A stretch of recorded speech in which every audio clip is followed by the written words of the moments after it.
What was the most interesting war tactic ever performed in history? Story 1. A battle from an old Korean-Japanese war. Alright, so the Battle of Myeongnang. Yi Sun-sin was an admiral until all of this intrigue in the court had him arrested for some non-existing treason charge. Court then tells a guy to replace him and attacks someplace based on false information fed by the Japanese. Guy falls into a trap, loses, passes away, and some 100 ships are destroyed. Yi Sun-sin is freed because he's the only guy they can use. He takes the remaining 13 ships. The king orders the navy to dissolve and join the land units since it's so small. Old Yi here sends him a letter telling him that as long as he has breath, Korea has a navy. The Japanese sent 133 ships to attack the tiny Korean navy. Yi picks a narrow strait with a fast current to stand his ground. The Japanese ships at this point aren't as advanced as the Korean ships, as they weren't as experienced in naval warfare. They had a design that was less fitted for turning, they didn't have many cannons, and they relied mainly on their muskets and boarding for combat. Also, the strait makes sure that the Japanese navy can only come 10 ships abreast. The fast current flowing towards the Korean navy gives the Japanese speed, but makes it hard to maneuver. The Korean force fires first, sinking some 3 or 4 ships. Then Yi goes out to fight them. But since they're outnumbered by more than 10 times, the Korean force is reluctant to join him. His ship stands its ground, water, by itself for a good while, against a ton of ships. One general described his ship as seeming like a fortress on water. This went on for 40 minutes before Yi raised his charge forward flag as a way to kinda tell his commanders to go forward while reprimanding and shaming them. They follow his orders and there's a dogged battle for a while. They eventually manage to sink the Japanese leader's ship and Yi orders his men to fish the Japanese leader out of the water. They then cut him to pieces on board. The morale swings in the favor of the Koreans. They keep stalling until the tide turns. The tide turns on the Japanese, their ships get swept backwards and crash into each other. The Japanese are routed and get away with only around 10 ships. Not one Korean ship is lost. This is fictional-level perfect warfare. Yi Sun-sin later passes away in the final naval battle in the war after he gets hit by a stray bullet during battle. As he passes away, his last words are, "The battle is in the fall of its heat. Do not let my ending of life be known." What a guy. Story 2. Julius Caesar's victory at Alisia, after which Vercingetorix famously surrendered and all of Gaul, no, became a Roman province, which was actually pretty crazy. The Gaul had been doing relatively well this far in the war and played to their strengths, but were finally cornered in a little fortified hilltop town called Alisia. Caesar knew that Vercingetorix would run out of supplies pretty quickly. So instead of attacking the town, he laid siege to it by building a wooden wall, complete with towers and ditches and traps around the entire town, about 18 kilometers in total. Vercingetorix, knowing he was messed up if he didn't get help, managed to send messengers out to his allies, and soon enough a Gaulish army outnumbering the Romans was marching on Alisia. And now it was Caesar's turn to be fricked. But instead of giving up on the siege, he ordered another wooden wall to be built around the entire first wall. So now he had the Gaul surrounded in Alisia, and was himself surrounded by more Gaul. What followed were a couple of days of intense fighting, with the Gaul almost managing to break through the wall in several places. Mark Antony, who would go on to bang Cleopatra, led a charge to save one section, and Caesar himself took command of the last reserves, personally threw himself into the melee, and turned the tide of battle. Apparently, he grabbed his own fleeing men by the collar and hurled them back into combat, and his personal bravery inspired his legions to endure. Eventually, the Gaulish reinforcements routed and fled the field, and Vercingetorix, out of supplies and still surrounded, threw his shield at Caesar's feet. I think the double circumvallation must be the craziest tactic that actually worked. Story 3. Scipio Africanus used a great tactic against the Carthaginians at the Battle of Ilipa. The simplified version, both the Romans and the Carthaginians had armies composed of their well-trained homegrown soldiers and not-so-reliable Iberian allies, roughly half and half for each.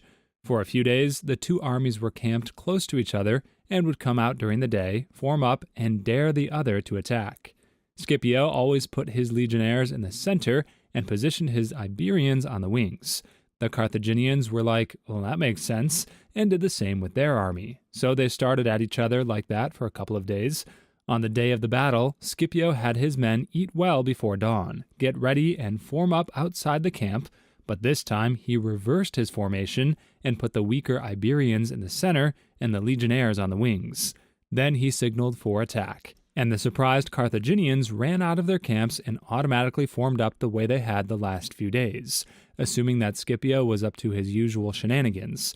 By the time anyone saw the change in tactics, it was way too late, and the legionnaires tore through the weaker Carthaginian wings and turned on the enemy center before the Roman center had even closed with its counterpart.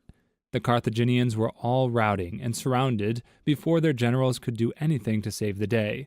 Scipio Africanus went on to be the only general to defeat Hannibal in a land battle. Story 4. One interesting tactic employed by the Russians in the early stages of World War II was the idea of parasite fighters. Basically, smaller fighter aircraft have limited range due to small fuel tanks. Solution: have a bigger aircraft carry them there.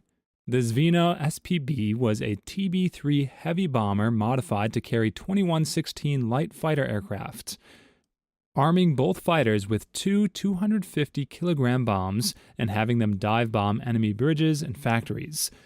This had many advantages, such as allowing the fighters to carry a heavier load than they could take off under normal conditions, allowed the fighters to go farther than they could under normal circumstances. The fighter aircraft could be refueled mid-air and could dock back on the mothership once detached. It was used to a degree of success in World War II in this configuration, bombing out Romanian oil fields with concentrated dive bomber strikes. However, that wasn't all the TB-3 could carry. There were many configurations for the mothership, such as the Aviamatka or airborne mothership. 21 16 fighters under the wings, 21 5 fighters on top of the wings, one IZ fighter under the aircraft, attached after taking off. However, despite numerous highly successful raids, there were clear flaws in the design. The TB-3 couldn't carry more modern fighter aircraft like the Yak-1 or Lag-3, and the I-16 was starting to show its age against the new German Bf-109 fighters, and the TB-3 itself proved unreliable and vulnerable to attack. Raids using Veno SPB carriers ended in 1942 due to high vulnerability of the obsolete TB-3s and I-16s against more advanced German fighters. Please like and subscribe if you've made it this far. I hope you'll enjoy the rest of this video and have a wonderful day. Story 5. In feudal Japan, an army of samurai once laid siege to a ninja fortress for several months. Sieges take as long as poop because, unlike in movies, it usually boils down to the attackers camping outside of the castle until the people inside starve to death. However, the ninjas actually snuck out of their fortress early on in the siege. A small number of them stayed behind, loaded with a ton of provisions that would last a while, and made it look like the fortress was full of activity. The main group of ninjas, hiding in the forests nearby, began picking apart the samurai war camp over the course of months. They snuck in and poisoned communal water and food. They set fire to clusters of tents during a dry summer. They broke the small dam and storage built to hold the army's crap in the latrine system. They placed dead animal carcasses in key points to spread rats and plague. This went on for months. The samurai army rotting away from the inside, camped outside of a virtually empty castle. Story 6. While perhaps not as exciting, the Mongols were fascinating because, for all their reputation for barbarism, they were one of the most successful peoples at the use of diplomacy in history. Time and time again, from the Song dynasty to the Cumans to the Russian princes, the Mongols were masters at finding political weak points in alliances and coalitions and exploiting them to rip them apart and then pick off the remains piece by piece. Another interesting warfare tactic was, unlike many armies of the day, avoiding ending the lives of civilians in the countryside and allowing them to, instead, stream toward the capital cities of their enemies as refugees. The refugees would sow panic in the populations of the cities and further strain resources, making taking the cities a much easier task. Honestly, you could put down pretty much everything the Mongol armies ever did here. Story 7. In New Guinea, the Australian commander at Gona, I believe it was decided when attacking a Japanese fortified position to tell the troops that the artillery would cease 1 minute earlier than he actually planned it. This would be so his troops would reach the Japanese defensive position with 1 minute left in the artillery barrage. His reasoning was that the friendly artillery would cause fewer casualties among his forces than the Japanese would if given a chance to get back in position. One of the officers actually leading the attack came to the same conclusion and had his men attack 1 minute earlier. It resulted in them attacking through their own artillery barrage for 2 minutes. It worked. The Japanese were slaughtered by the Australian infantry, who went in and bayoneted a frick ton of Japanese who had no idea what was going on. Story 8. The capture of the Dutch fleet at Den Helder might be one of the most ridiculous and effective attacks of all time. A large number of Dutch warships were docked at Den Helder during a particularly cold winter. Rather suddenly, the dock froze over, and the ships were trapped. A French cavalry regiment saw this and decided that they would charge the ships. They wrapped cloth around the hooves of the horses to soften their blow against the ice and charged the Dutch as they slept. They took every ship with no casualties. This is the only instance in history of a cavalry charge against a naval fleet. Story 9. This is a tactic the Gurkhas used in Afghanistan in the recent conflict there. If they were to attack a Taliban outpost, they'd sneak ahead and end the lives of the outer perimeter guards. Then they'd cut off the guards' heads and reattach them with sticks. When the guard change happened, the new guards would tap their friends on the shoulder and crap themselves as their friends' heads would fall off. Generally, they didn't put up a fight after that, meaning the Gurkhas avoided having to do an assault that could cost lives. Gurkhas are crazy. Awesome, but crazy. Story 10. Project Fuga was a weird one. During World War II, Japan launched 6,000-plus paper balloons attached to incendiary bombs in hopes that they would float across a Pacific airstream and catch American forests on fire. Quite a few made it here. They found one in Canada in 2014, but they didn't do a lot of damage, and it was kept very hush-hush by the U.S. government, so almost no one heard about it, except a few hundred people in the Pacific Northwest who spotted the mysterious jellyfish in the sky slowly floating by. Story 11. The UK airdropped matchbooks into enemy lines, which contained instructions on how a soldier could fake illnesses to get sent home. Once the Nazi leaders caught wind of this, they stopped sending their troops home who claimed to have said illnesses. Not only did this get healthy enemy troops sent home, but it also eventually ended with genuinely ill troops being sent back into combat, spreading real disease amongst their ranks. Story 12. During World War II, the Nazis had weapon factories being powered by hydroelectric plants upriver. England tried to bomb the dams, but couldn't get a direct hit. They couldn't use torpedoes because the dams had anti-bomb netting. Their engineers designed bouncing bombs that would skip on the water and over the nets before exploding. It was mostly a success. The dams broke and flooded the factories downstream. Story 13. I like the Finnish Defense against the Soviet. By using snowshoes and skis, they outmaneuvered the large, immobile battalions for years and constantly cut off supply lines. Finland was small and nowhere near the military might of the mighty Soviets, but ended the lives of 15 enemies for every fallen, and delayed their advancement for years. Knowing the environment and being dressed for the occasion really helped. Story 14. A lot of retreat, burn the big city, surprise turnaround in winter that our army can handle, but the enemy's army can't, kind of Russian wars. Take the Patriotic War of 1812.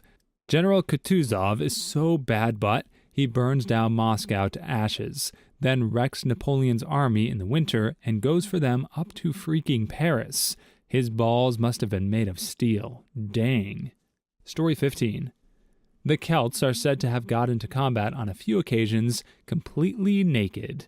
It's freaky enough to face off against a large army of big, screaming men decked out in armor, waving swords, but it'd totally mess with your eyes and your brain if they're totally butt nude. Just ask General Butt Naked from the Liberian Civil War. Story 16. One of the reasons the plague was spread to Europe was because of a battle where the Mongols were trying to conquer the city called Kaffa. Their troops were dying due to the plague, so they launched the bodies into the city using catapults. I find this interesting because it is one of the first accounts of biological warfare. Story 17. Persian leader Cambyses II used cats to defeat an Egyptian army. He had his soldiers paint cats on their shields and brought hundreds of cats and other animals that the Egyptians held sacred to the front lines. The Egyptians refused to fight the cat army and were easily defeated because of it. Story 18. The Romans lit pigs on fire to scare Hannibal's elephants. On the other hand, Hannibal had the balls to march across the Alps with freaking elephants. Ballsy all around. Please leave your stories in the comments. I'd love to make a video of them in the future. Also, don't forget to like and subscribe.